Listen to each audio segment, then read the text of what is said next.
धर्म के बारे में इतनी अनभिज्ञता है, इतनी अनभिज्ञता है, जबकि धर्म समझना दुनिया का सबसे सरल काम है। धर्म कठिन नहीं है। आप अगर ध्यान देंगे, मैं आपको गारंटी से देता हूं, देखो धर्म क्या है, धर्म समझने का स्वरूप क्या है। आप धर्म समझना चाहते हैं तो पहले विश्व व्यवस्था समझो। विश्व व्यवस्था कि आखिर विश्व व्यवस्था है क्या, आखिर दुनिया चलती कैसे है, आखिर ये जीव नाम की जो चर्चा है, ये जीव है कौन। सारी दुनिया में कई तरह के लोग हैं, कई तरह के धर्म हैं, कई तरह के संप्रदाय हैं, कई तरह की जातियां हैं, सबकी अपनी अपनी मान्यताएं हैं। किसी की परंपरा से मान्यता है, किसी ने किसी जाति में जन्म ले लिया इसलिए उसकी मान्यता है, किसी के यहाँ जो क्रियाकांड चलते हैं उस क्रियाकांड को मानता है। तो अभी आप पहले शांत होकर सारी दुनिया से दूर खड़े हो जाओ। न भी आप श्वेतांबर मानो अपने को, न दिगंबर मानो, और ना आप अपने को मनुष्य मानो, ना कुछ मानो। सिर्फ आप शांति से देखो कि आखिर वास्तविकता ये दुनिया में जितने ये पंथ संप्रदाय चल रहे हैं, जितनी जितनी मान्यताएं चल रही हैं, इनमें से वैज्ञानिक तरीका किसके पास है, इसमें से तर्क युक्ति और प्रमाणिकता ज्यादा किसकी है। जैसे दुनिया में दो तरह के, पहले अपन भेद कर लें, समझ लें। दुनिया में दो तरह के दर्शन पाए जाते हैं। एक दर्शन है ईश्वरवादी और एक दर्शन है अनीश्वरवादी। जो ईश्वरवादी दर्शन है वो ईश्वर को मानता अकेला नहीं है, वो ईश्वर को इस रूप में स्वीकार करता है कि जो ईश्वर है, जो परमात्मा है, वो कहीं ऊपर विराजमान है और वो सर्वशक्तिमान है और वो सारी दुनिया का कर्ता धर्ता है। उसकी मर्जी के बिना इस दुनिया में कुछ नहीं होता। वो जब तक चाहता है तब तक आप यहाँ रहते हैं, जब वो नहीं चाहता आप यहाँ से चले जाते हैं। वो ये कहता है कि आपके जीवन में जो कुछ हो रहा है उसके लिए ईश्वर जिम्मेदार है। ये कहलाती ईश्वरवादी दर्शन। और अनीश्वरवादी जो ईश्वर को नहीं मानते, तो उसमें दो प्रकार के भेद हैं। एक तो है चारवाक मत वाले, जो ईश्वर नाम की सत्ता ही नहीं मानते, परमात्मा को ही नहीं मानते, आत्मा को ही नहीं मानते। क्योंकि जो आत्मा को मानेगा उसे परमात्मा को मानना अनिवार्य हो जाएगा, क्योंकि आत्मा ही परमात्मा बनता है। अगर आत्मा को स्वीकार नहीं करोगे तो परमात्मा को स्वीकार नहीं करोगे, और परमात्मा को स्वीकार नहीं करोगे तो आत्मा को स्वीकार करने का कोई महत्व नहीं रह जाएगा। तो जो एक दूसरा दर्शन है वो कहता है कि हम ईश्वर को तो मानते हैं, लेकिन हम ऐसा ईश्वर को नहीं मानते जो इस जगत का कर्ता धर्ता है। क्यों? आप क्यों नहीं मानते? आपसे प्रश्न किया जाएगा। क्योंकि जो मानने वाले हैं जगत के कर्ता धर्ता, उनके पास एक सीधा सा लॉजिक है कि भाई दुनिया में कोई भी काम बिना कर्ता के नहीं होता। सीधा गणित है। जैसे आप लोग यहाँ पर बैठे हैं और आप किसी से कहेंगे अभी फोन पर कि मैं प्रवचन सुनने आया हूँ, मैं क्लास सुनने आया हूँ, मैं लेक्चर सुनने आया हूँ, तो वो आपसे तुरंत पूछेंगे कौन दे रहा है लेक्चर। माने जो भी कार्य होता है उसका कर्ता जरूर दिखाई देता है। तो एक सामान्य बात है कि जब छोटे से छोटे कार्य का कर्ता जगत में हमें दिखाई देता है, तो सीधा सा गणित है कि भाई साहब इतनी बड़ी दुनिया चल रही है तो इस दुनिया का भी कर्ता धर्ता कोई होना ही चाहिए। ठीक है? और एकदम सहज स्वीकार कर लिया। जो कम बुद्धिमान लोग होते हैं उन्हें ये बात बहुत अच्छी लगती है कि उनकी जिम्मेदारी कोई और ले ले। देख लेना आप दुनिया में हर आदमी चाहता है, हर आदमी माने जो इंटेलिजेंट होता है, देखो आपको पता है दुनिया में कामयाबी किसे मिलती है? गैर जिम्मेदार आदमी को कभी नहीं मिलती। घर में कभी कभी आपने देखा होगा कि 4 भाई हैं और 4 भाई में से जो तीसरे नंबर का भाई है, दूसरे नंबर का भाई है, पहले नंबर का भाई है या सबसे छोटा भाई है, तो आप देखते हैं कि उसमें घर में ज्यादा उसकी चलती है जो ज्यादा जिम्मेदारी लेता है, छोटे बड़े से नहीं चलती। अगर छोटा भाई बड़े भाई से ज्यादा एक्टिव है तो स्वाभाविक है कि धीरे धीरे माँ बाप भी और उसके भाई बहन भी ज्यादा उससे बात करेंगे, ज्यादा उससे बात करेंगे कि आप बताइए कैसे करना है, क्योंकि वो जिम्मेदारी ज्यादा लेता है। और जो गैर जिम्मेदार लोग हैं वो अपने काम से भागते हैं, दूर होते हैं कि हमें नहीं, हम हमारा कोई लेना देना नहीं है। तो दुनिया में अधिकतर जो बहुमत है वो ऐसे लोगों का है जो अपने सारे दोस्त, अपने सारे गोरख धंधे सब ईश्वर के नाम पर डालना चाहते हैं। वो कहते साहब मैं चोरी कर रहा हूँ, उसमें मैं नहीं कर रहा हूँ, तो भगवान की इच्छा वो करा रहा है, मैं क्या करूँ। एक बार सुप्रीम कोर्ट के जज के पास एक केस आया, तो जज ने से पूछा कि भाई इसने क्या किया। बोले साहब मैंने चोरी करी।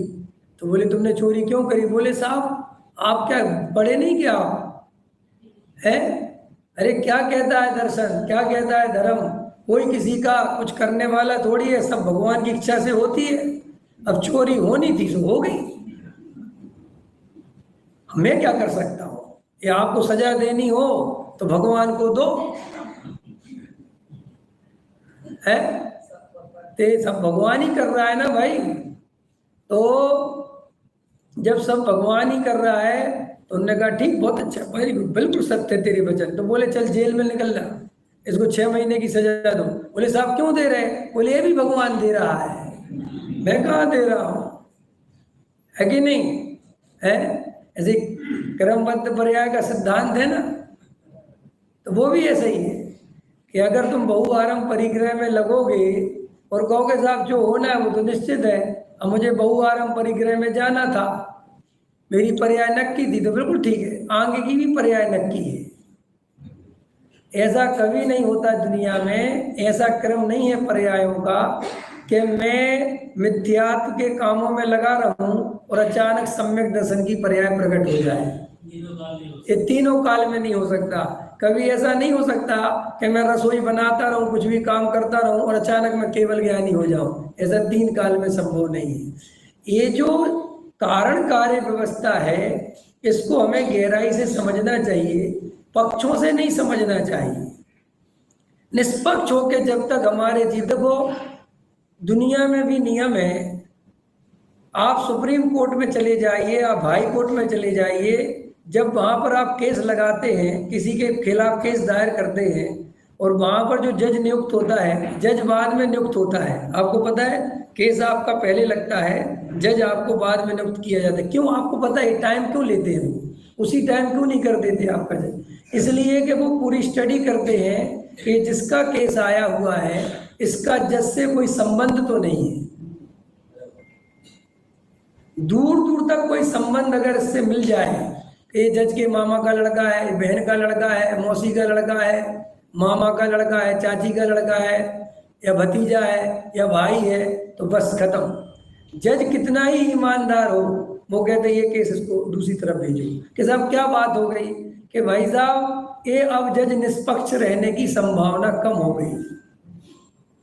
ऐसे ही जब हमारे जीवन में हम धर्म को अपनी जाति से, पंथ से, संप्रदाय से समझते हैं और उसके अकॉर्डिंग ही सुनना चाहते हैं, तब हम अपने जीवन में सच्चा धर्म नहीं समझ सकते।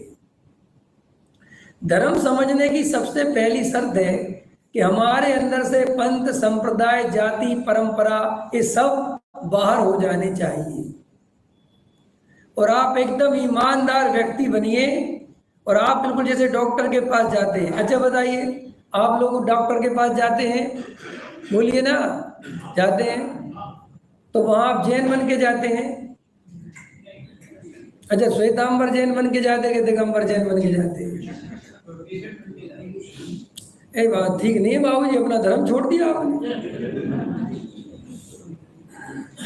अपना धर्म नहीं छोड़ना चाहिए आप, वेरी रॉन्ग, गलत, ऐसे तो ठीक बात नहीं। अच्छा हुआ वो डॉक्टर मैं नहीं हूँ, मैं तो आपका इलाज नहीं करता, मैं तो नहीं करता भाई। लेकिन नहीं, देखा, दुनिया में सारी समस्याएं जो मूर्खों ने क्रिएट करी वो धर्म में करी। आपको पता है दुनिया ने 5000 युद्ध लड़े। कितने युद्ध लड़े? 3000 वर्षों में 5000 युद्ध हुए, और वे सारे युद्ध धर्म के नाम पर हुए, वे सारे युद्ध जाति के नाम पर हुए। ये धर्म और जाति इतनी खतरनाक चीज है, समझ में आया कि नहीं आया? माने जो कार्ल मार्क्स, पढ़े होंगे आपने कार्ल मार्क्स को, उसने तो ये बात कह दी दुनिया में कि धर्म अफीम है। उसने कहा इसका नशा करा दो और फिर इनसे कुछ भी करा लो, बम फोड़वा लो, दंगे करवा लो, किसी की गर्दन कटवा दो। और मजेदार बात है, जब आप धर्म के नाम पर लड़ाई झगड़ा करते हैं कोई सजा भी नहीं देता आपको। अभी आप यहाँ पे 100 लोग इकट्ठे हो जाओ और आप फिर धर्म का एक झंडा ले लो, दूसरे 3-4 उसके कुछ प्रतीक ले लो, और बस आप रोड पे गुंडागर्दी करो, आपको कोई कुछ नहीं कहेगा। और ऊपर से आदेश होता है कि साहब ये बहुत हुड़दंग कर रहे हैं कि चुपचाप करने दो, वोट बैंक बहुत बड़ा है। इसलिए धर्म में जितनी गुंडागर्दी चलती है इतनी गुंडागर्दी और कहीं नहीं चलती, और जिसकी संख्या बढ़ जाती है वो गुंडागर्दी करने लगता है। आप कभी जुलूस वगैरह देखना, जुलूस निकलते हैं उसमें लोगों का जो जोश होता है वो देखने लायक होता है। हटो हटो हटो, समझ नहीं आ रहा तेरे को किसकी गाड़ी आ रही, निकला। भैया क्या आफत आ गई क्या? ये दिल्ली में बहुत होता है, क्योंकि दिल्ली में इतना इतना इस टाइप का हुड़दंग होता है आए दिन। और मतलब बेचारा कोई बीमार है, कोई दुख तकलीफ है, किसी की गाड़ी फंसी रहे, मर जा, और वैसे वो धर्म करने जा रहे हैं, वैसे वो धर्म के नाम पर ही कर रहे हैं। देखो जब ये दंगे होते हैं भीड़ हजारों आदमियों को मार देती है। किसने किसको मारा? सब धर्म के नाम पे मारा। अकेला आदमी हत्या करने से जितना डरता है, लूटने से जितना डरता है, गलत काम करने से जितना डरता है, वही आदमी अगर भीड़ में शामिल कर दो तो वो कुछ भी करता है, क्योंकि भीड़ आपको सपोर्ट कर देती है, क्योंकि आपका चेहरा छुप जाता है और आपको कसाय व्यक्त करने का टाइम मिल जाता है, तो फिर आप कुछ भी करते हो। अभी आप लोगों से जैसे अकेला आदमी ताली बजाने से डरता है कि नहीं? लेकिन 2 ने बजाई तो बाकी के चलो अब बजा लो, कोई टेंशन नहीं। ये सब हमारी स्थिति एक्चुअल में अंदर से चल रही है, और हम ये जाति पंथ संप्रदाय में इतने उलझे हुए हैं कि हम कभी निष्पक्ष हो ही नहीं पाते, कभी हम इससे बाहर निकल ही नहीं पाते, ना हम कभी निकलने की कोशिश करते हैं। और हमें ऐसा लगता है कि आपको जो सुनाना है सुना दो, लेकिन हमारे जो जीवन है, हमारे जो नियम सिद्धांत है, हम उसे फॉलो करेंगे। मैं आपसे कहता हूं, आप अपनी जाति पंथ संप्रदाय के नियम फॉलो करने में कोई बुराई नहीं है, लेकिन अगर आप उसका वैज्ञानिक रूप नहीं समझते, आप उसका यथार्थ ज्ञान नहीं रखते, तो वो आपका करना या नहीं करना सब व्यर्थ जा रहा है। हम तो सिर्फ आपको ये समझा रहे हैं कि उसको और अच्छे ढंग से और उसका सदुपयोग कैसे किया जा सकता है। जैसे कई चीजें होती हैं, जैसे आपके पास एक मोबाइल है और उसमें कई तरह की फैसिलिटी है, फंक्शन है, लेकिन आपको सिर्फ कॉल करना आता है और बटन चालू और बंद करना, मतलब फोन लगाना और रखना आता है। कोई समझदार व्यक्ति मिला, उसने आपसे कहा, अरे भैया विपुल जी, आप 20,000 50,000 का मोबाइल लेके घूम रहे हो, इसमें बहुत अच्छी फोटो भी खींच सकते हो आप। जबकि वो बेचारा 50,000 का मोबाइल रखे है और फोटो खिंचवाने जा रहा है फोटोग्राफर से। तो देखो दुनिया में हर व्यक्ति, लौकिक क्षेत्र में कोई मूर्ख नहीं है। आपने कभी नोटिस किया, जब से मोबाइल आए या मोबाइल चल रहे हैं, अपन जैसे ही मोबाइल खरीदते हैं सबसे पहले उसमें फंक्शन देखते कि क्या क्या फैसिलिटी, क्या क्या सुविधाएं देख नहीं होता है। और अगर आपको कुछ जानकारी कम हो तो आप तुरंत उसके स्पेशलिस्ट के पास जाते हो कि इसमें देखना भैया और क्या क्या हो सकता है, साहब इसमें रिकॉर्डिंग हो सकती है, और इसमें साहब आप सोशल मीडिया चला सकते हो, इसमें आप समाचार सुन सकते हो, इसमें आप प्रवचन सुन सकते हो। अरे गजब गजब गजब, तो बहुत बढ़िया चीज़ है, आपको कहीं जाने की जरूरत नहीं। तो जैसे जैसे आपका जिस चीज़ में सम्यक ज्ञान होता है वहाँ आपको कोई मूर्ख नहीं बना सकता। ऐसे ही हमारी जो परंपराएं हैं, हमारे जो नियम कायदे कानून हैं, एक्चुअल में होता क्या है कि वो कोई भी नियम, कोई भी परंपरा आज से 100 साल पहले, 200 साल पहले, 300 साल पहले अगर बनाई थी, तो भाई साहब आप उसको अभी तक ढो रहे हो, आपको ये जाने बिना कि इस चीज की अब जरूरत कितनी है, समय कितना बदल चुका है। आपको समझ में आ रहा कि नहीं आ रहा मैं क्या कह रहा हूं? लेकिन हम लोग उसमें बिल्कुल भी बुद्धि नहीं लगाते, जैसा चला आ रहा है हम उसे वैसा ही चलने देते हैं, उसे हम अपडेट करने की कोशिश नहीं करते कि आज आखिर इसकी जरूरत है भी कि नहीं भी है। तो हम सबको ये बात बहुत अच्छे से समझनी चाहिए कि आप अगर वास्तविक धर्म करना चाहते हैं, धर्म मतलब सुखी होने का उपाय, मोक्ष जाने का उपाय जो अपन बोलते हैं, ऐसा लगता है मोक्ष जाने का उपाय, मोक्ष माने परम सुख को प्राप्त करने की विधि, मोक्ष मार्ग परम सुखी होने का रास्ता। समझ रहे आप क्या कह रहे हैं? तो आपको अगर वास्तविक धर्म समझना है तो सबसे पहले तो आप जाति, पंथ, संप्रदाय इनसे थोड़ा सा ऊपर उठो और आप अपने जीवन को शांति से देखो कि सुख किस चीज में है। देखो, मैंने जहां से बात प्रारंभ की थी उसको वापस लेके चलते हैं। आप लोग अभी भूल जाओ कि आप कौन हो, क्या हो, किस जाति, किस पंथ, संप्रदाय से हो, सब एक तरफ रखो। मैं आपसे सिर्फ एक 2-3 बातें पूछता हूं, उनका जवाब दो। इस जगत का कर्ता धर्ता ईश्वर है, कोई किसी का कर्ता धर्ता ईश्वर है और वो सारी व्यवस्था देख रहा है।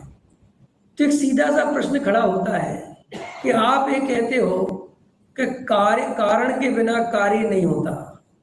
हमने आपकी ये बात मानी और आपने इस बात के संदर्भ में ये बात कही कि साहब इतना बड़ा जगत चल रहा है, इसका कोई कर्ता धर्ता होना चाहिए। इसलिए आप ये कहते हो कि ब्रह्मा, विष्णु, महेश जैसी कोई शक्तियां हैं। आप ये कहते हो कि साहब कोई अपने अपने मत संप्रदाय के जो जिस पर मत को मानता है, कोई कहता है कि साहब अल्लाह करता धरता है, जो जो इसको मानता है। अब प्रश्न ये है, जैन दर्शन ये कहता है कि अगर ऐसा ही है और हम इसी को सत्य मान के चलते हैं, तो आप ये बताइए कि आपका जो परमात्मा है, जो इस जगत को चला रहा है, उस परमात्मा को किसने बनाया? अगर इस जगत को परमात्मा ने बनाया, क्योंकि बने बिना कोई चीज बनती नहीं, तो जब आपका परमात्मा है तो उसे भी किसी ने बनाया होगा, क्योंकि वो भी तो कार्य है, तो उसका भी कोई कारण होना चाहिए, उसका भी कोई कर्ता धर्ता होना चाहिए। तो साहब उससे ऊपर भी एक परमात्मा होना चाहिए। फिर आप कहोगे हाँ जी है, तो फिर उससे भी ऊपर होना चाहिए। अब आप कितना ऊपर ले जाओगे कि जहां अंत आ जाएगा? हाँ, कि जब तक आप पूछते रहोगे तब तक हम बताते रहेंगे, लेकिन अंत नहीं आएगा। तो फिर हमने एक साधारण सा प्रश्न किया, सिंपल वे में एक बात कही। वो कहता है कि परमात्मा परम शक्तिमान है, उसे कोई नहीं बना सकता, वो अपने आप से है। तो बदले में फिर हमने ये कहा कि हम भी यही कह रहे हैं कि इस जगत का जितने भी पदार्थ हैं वे सर्वशक्तिमान हैं, उन्हें कोई नहीं बना सकता।